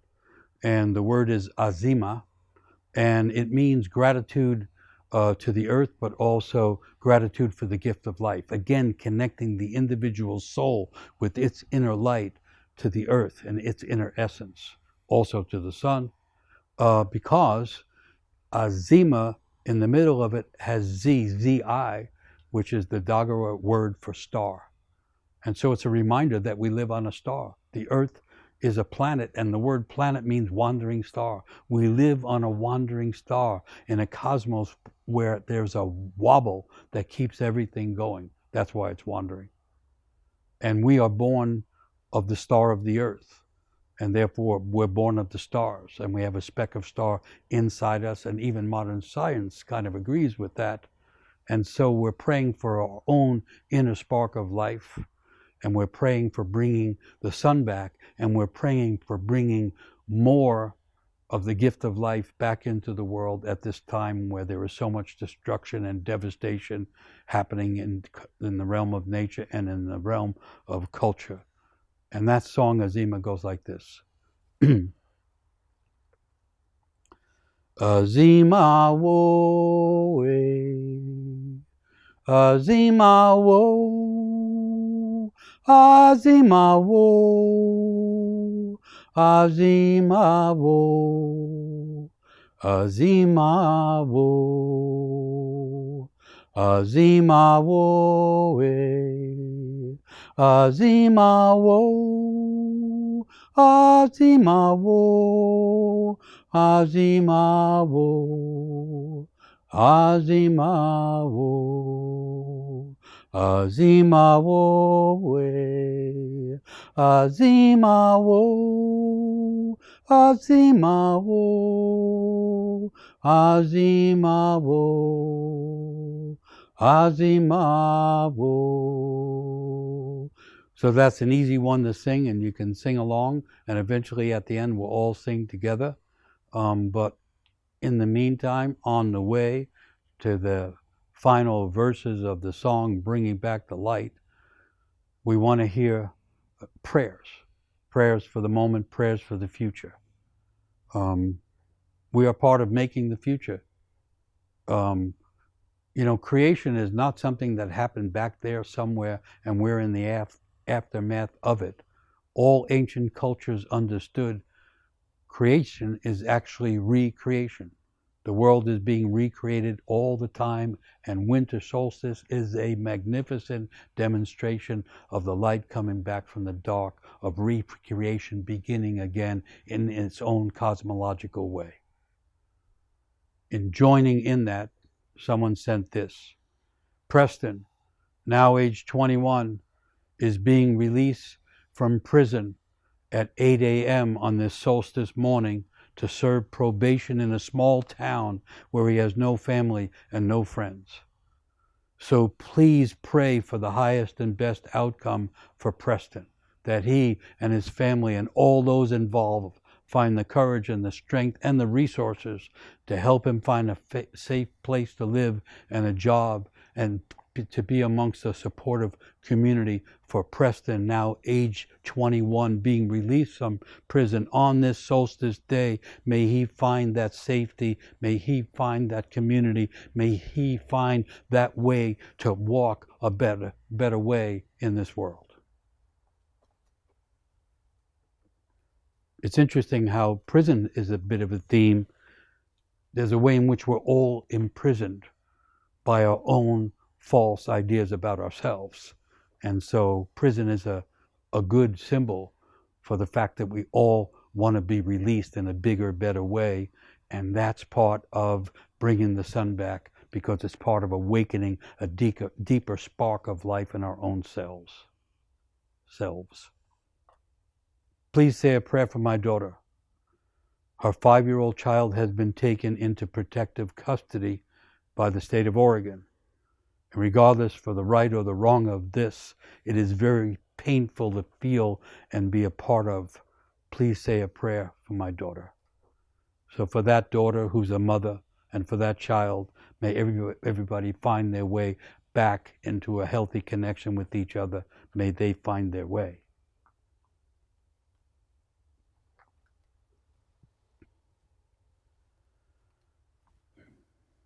For the future, I pray to be completely free of cancer, to be vibrantly healthy in my body and in my mind, for freedom from illness in that case and for all of us. That's something to pray for on this night when things can begin again. A heartfelt prayer for all those whose lives have been upended by Hurricane Helene, and by the West Coast fires, and by the storms happening throughout the world. Prayers that those living unsheltered prayers that those living unsheltered will find some warmth tonight, and that the compassion and generosity of strangers and find the strength to rebuild their lives in the face of daunting circumstances beyond their control. Extending that prayer to everyone who's been tossed into uncertainty and into disorientation by storms, by fires, by famines, by wars we know is an increasingly growing group. Prayers for all those lives upended by a world that itself is in upheaval. Thank you.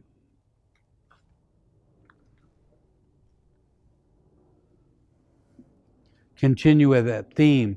And this is a meaningful thing now of praying for whole groups of people, because modern communications now make us aware of tragedy happening all over the world, which in past times would be limited to local people and local effects. We now live mostly aware of the multiplicity of tragedy and disaster that so many people go through. And because all souls are secretly connected, we can feel for them even if we don't know their names. Prayers then for the people of Palestine, for the people of Ukraine, for those in Lebanon, for the people of Syria, for the people of Venezuela and Haiti, we could say all of whom are suffering in upheaval and painful, troubling conditions. Prayers for the safety and for the well-being of these beautiful children who are being named Romina, Emiliano, Matteo, Giuliani's, Tyler, Samuel, Diego, Alexander, and Jordan. Prayers for their parents and blessing and protection from the threatening mass deportations and all the other cruelties promised in the coming year of 2025. That's a prayer for all of them facing danger and destruction now and or facing it in the future. That's a modern kind of prayer, because we can name and be aware of all the places and all the people in danger. Shifting back to the very personal, I pray that I may have my mobility back so that I can walk and have the energy to do the things I want to do and not be afraid to move. Another thing that we can feel, even if it's not us, because it could become us. Prayers for mobility and for healing and finding ways to keep our lives moving.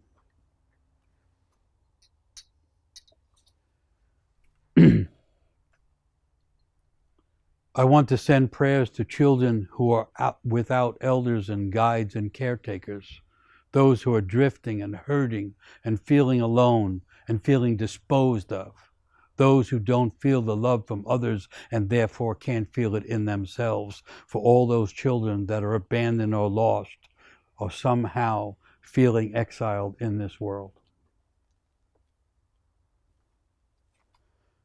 I noticed a number of the prayers earlier and now are for children.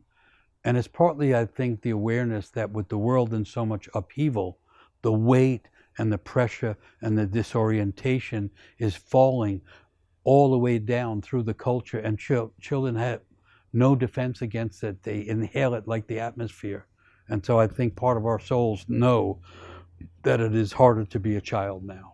And so prayers for those children, but also you can turn it and say prayers for the exiled child in ourselves also, because that exists in many and most people.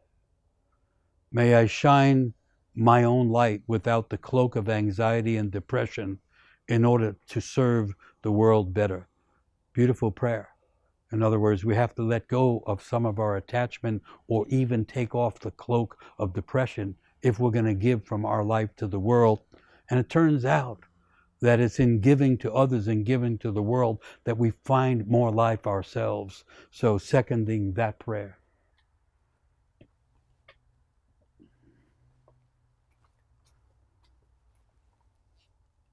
We don't need more. I pray that I keep the inner peace I found while dancing with cancer this year. I mean, not fighting, but dancing. And I pray that I can share my experience with other people. For those who dance with cancer this year.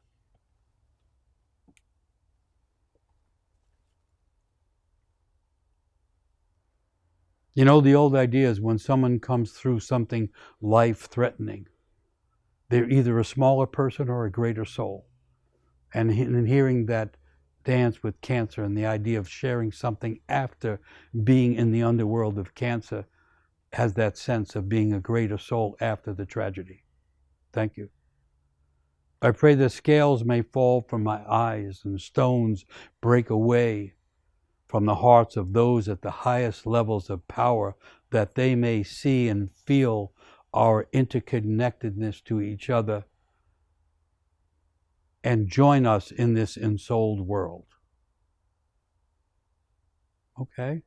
Praying that those at the highest level of power may come to see the secret of the interconnectedness of all of us. And maybe they can join us and help us bring more soul to the world.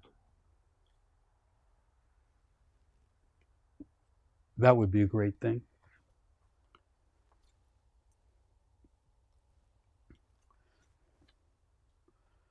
Please help me pray for my sister Robin, who suffers one misfortune after another with minimal support and is so far away. And for all those like her who live in isolation, believing that no one cares and that no one will come to help them in their hour of need. So that's a beautiful thing. The old saying is, you never simply pray for yourself, you always pray for others. And this idea of praying for those that we know and those we don't know, who are increasingly caught in all kinds of circumstances of misfortune. We learn more about our good fortune when we realize and pray for others in misfortune. So for her sister and all others in those conditions, isolation, separation, misfortune.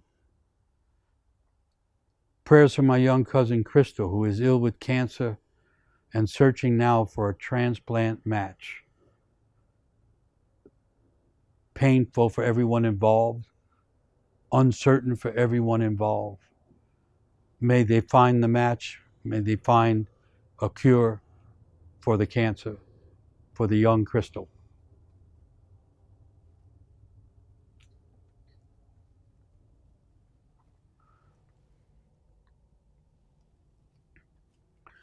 Prayers for my son Sam, who is finally emerging from years of mental health struggles and has dealt with suicidal ideation for a decade now. He is learning self-acceptance for his neurodivergence and is finally gaining some sense of self-esteem. Prayers for Sam in his struggle to become who he really is inside, despite the illness and despite the disorientation of the illness. Prayers for the adults who were abandoned when they were children and still are in some kind of exile. I think that's another large group for all of us who feel in exile because we were abandoned at critical times when we couldn't protect ourselves or help ourselves.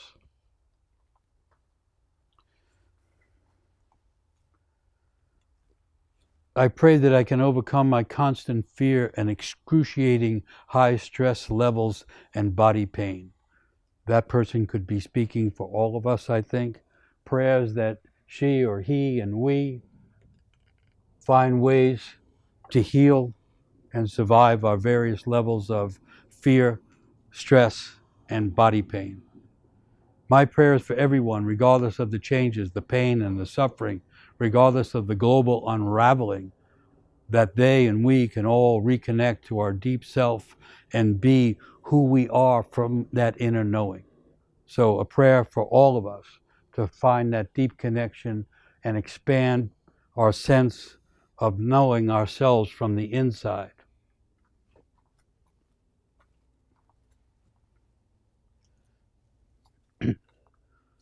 Prayers for my grandchildren and all grandchildren finding themselves trying to grow in a difficult world. Again, prayers for the children.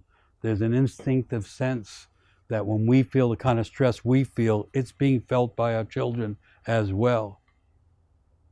I pray that we learn to honor and cherish women, that we learn to honor and cherish people of color, that we learn to honor and cherish gay people, and that we learn to honor and cherish trans people and all individuals facing persecution for simply trying to become themselves and live their own truth. Prayers for all those being denied or exiled the possibility to become who they are already inside.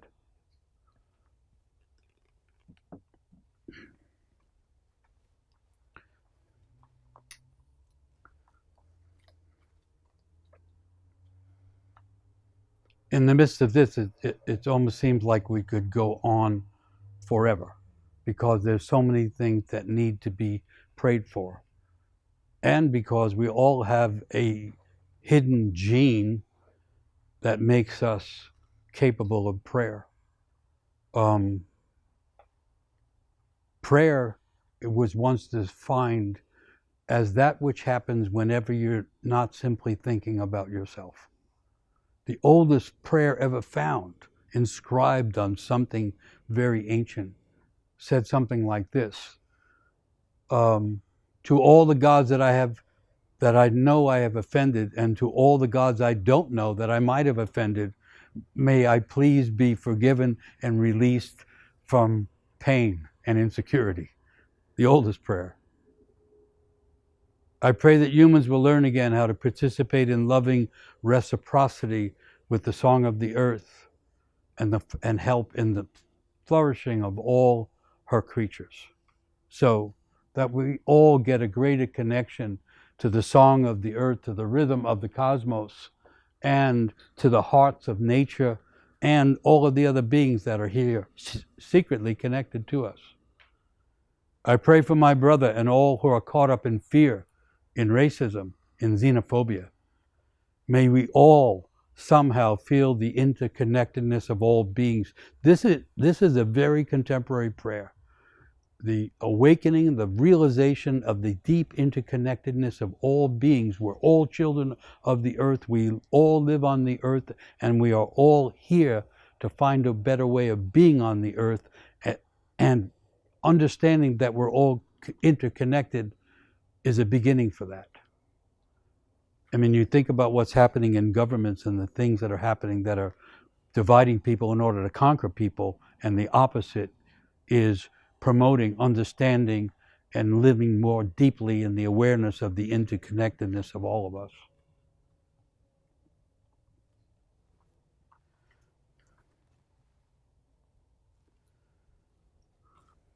Prayer for my friend's son Kyle, who is in prison. May he get some of the light of the solstice coming back.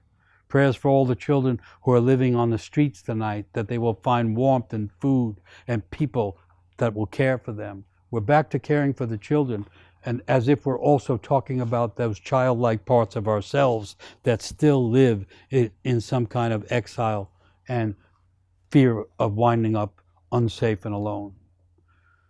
Related, prayers for all women around the world. May they live in safety. May they find freedom. May they live in their power. You know, it's a thing. It's a problem all around the world. You think of many countries, particularly the ones you live in.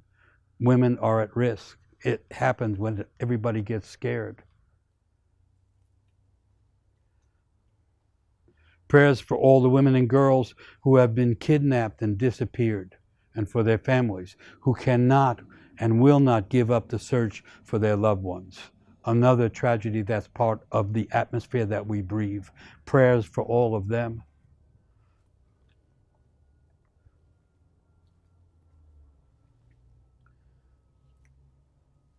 Praying for all the brokenhearted and all the brokenheartedness of the world. May there be a light that grows and shines and helps comfort all of us with broken hearts.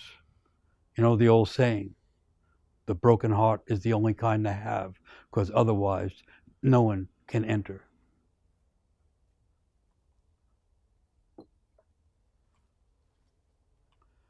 Prayers for my beautiful 15-year-old child discovering their trans self in the deep red South. Prayers and blessings and protections for that child. We know how dangerous that can be. I can't help but notice that when we're in a time of transformation of the entire world, nature is transforming, culture is being challenged to transform, and the subject and theme of trans children and trans people rises as if it was part of the awakening trying to happen, so we can understand that there is not binary genders, simply that there is a transiting arc, and people find themselves all along it.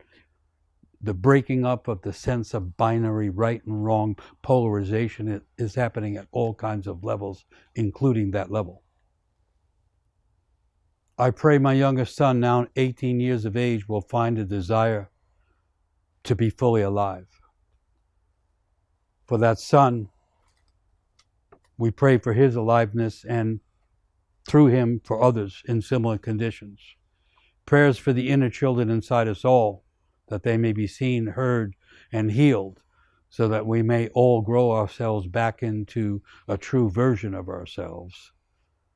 For the inner child, Carl Jung, the great psychologist, towards the end of his life, said, I think the deepest thing inside us is the hidden, unrecognized child of joy. That we can all find some of that child and the joy carried by that child in the midst of a dark, confusing world.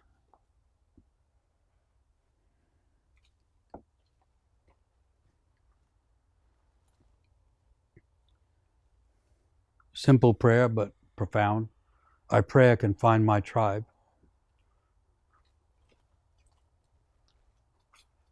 I pray for Mariella's healing and wholeness after her long battle with cancer. For Mariella and her struggles to become healthy again. Prayers for those struggling with addictions. May they find their way to the freedom of spirit. For all those caught in the web of addiction, we're praying. Someone says this, I pray for justice. We all pray for justice. May it be found, may it be shared, may it be protected when it is found.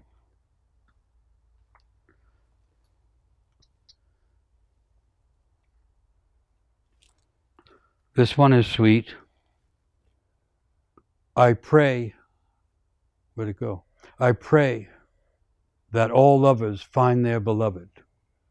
I'll second that promotion. This one can join over there. A prayer for all First Nations peoples who live in the exile of land, of culture, and community, for those harmed and killed at the acclimation schools, for all the stolen sisters, that they may be found again, and for all of us who live on colonized lands here on Turtle Island. So that's a prayer going back to the ancestors and the weight of devastation and brutality and exile carried by indigenous people in the lands where we all live. Remember, I mentioned the idea of healing the unhealed ancestors and honoring them. So we pray for that now. And it's in all lands, typically you can find that.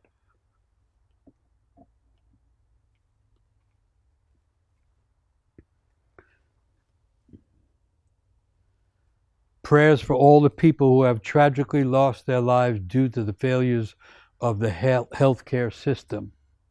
May they rest in peace. Something that's become more in the awareness of most people. These healthcare systems often do not deliver health or care, and the insurance system seems to not care. And we're all suffering that. So prayers that changes, that we can all live in a greater system of health and caring.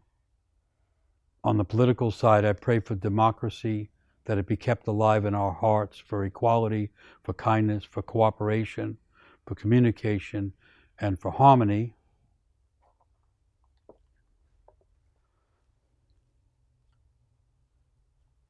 And coming back to the idea of deep prayers for Mother Earth and for the healing. Earth was always considered to be the place of generosity, the place of connection, the place of deep feeling. And when we began to exploit the earth, we were tearing apart our own capacities to have those deep feelings and that capacity for generosity and healing. Deep prayers for Mother Earth. And that takes us back to the song, and then we'll come back for a few more blessings before we all sing the light back. The song, just to get reacquainted with it. Azima wo we, Azima wo, Azima wo, Azima wo, Azima wo, Azima wo we, Azima wo, Azima wo, Azima wo, Azima wo. So this is a longer blessing, and maybe we'll do this and then we begin singing the light back. It's called Earth Blessing. This is not a blessing for the earth, as if the earth was something separate and different from ourselves, as if we from here could bless her over there. This is not a blessing for us, as if we were not of the earth, as if we did not understand that we are in some ways the earth expressing herself in human form.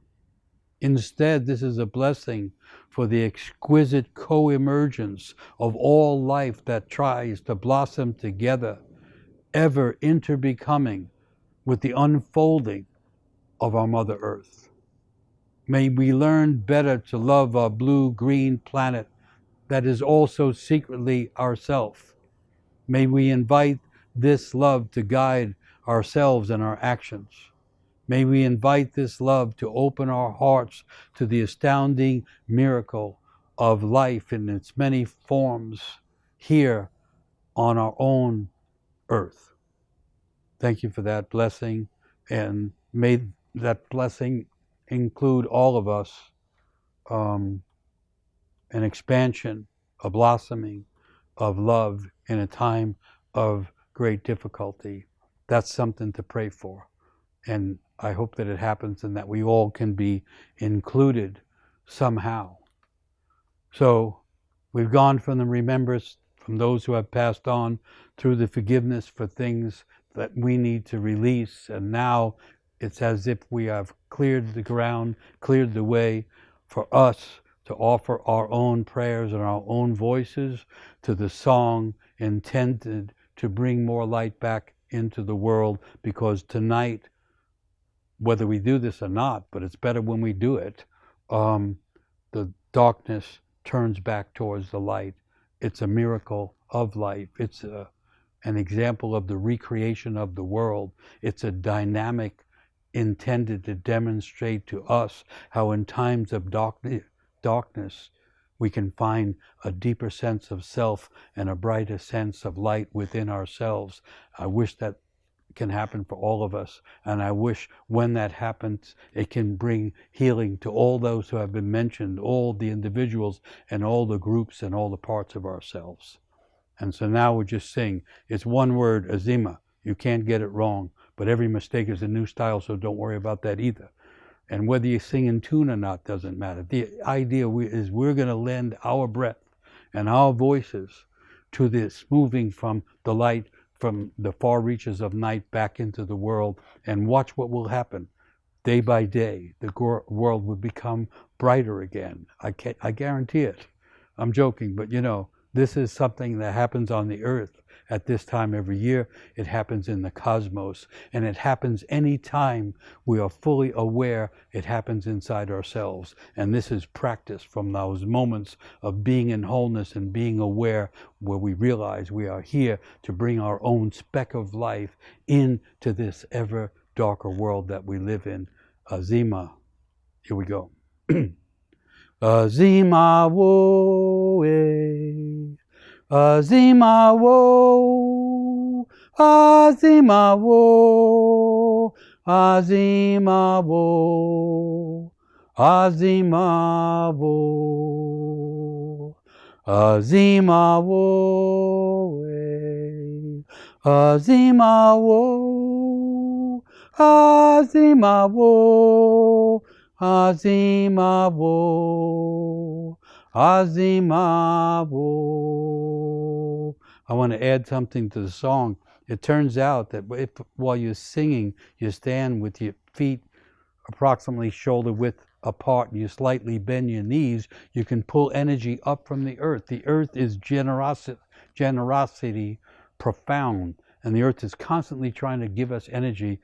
And if we're aware of it, we can draw earth energy up from the center of the earth into the center of ourselves, and it doesn't matter if there's concrete or big carpeting below our feet, it can get through that into us.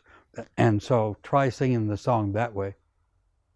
Azima wo, Azima wo, Azima wo, Azima wo, Azima wo, Azima wo, Azima wo, Azima wo, Azima wo, Azima wo, Azima wo, Azima wo, Azima wo, Azima wo, Azima wo, Azima wo, Azima wo, Azima wo, Azima wo. Remembering to sing for all the people in the world that are lost or disoriented, that feel exiled or are in harm.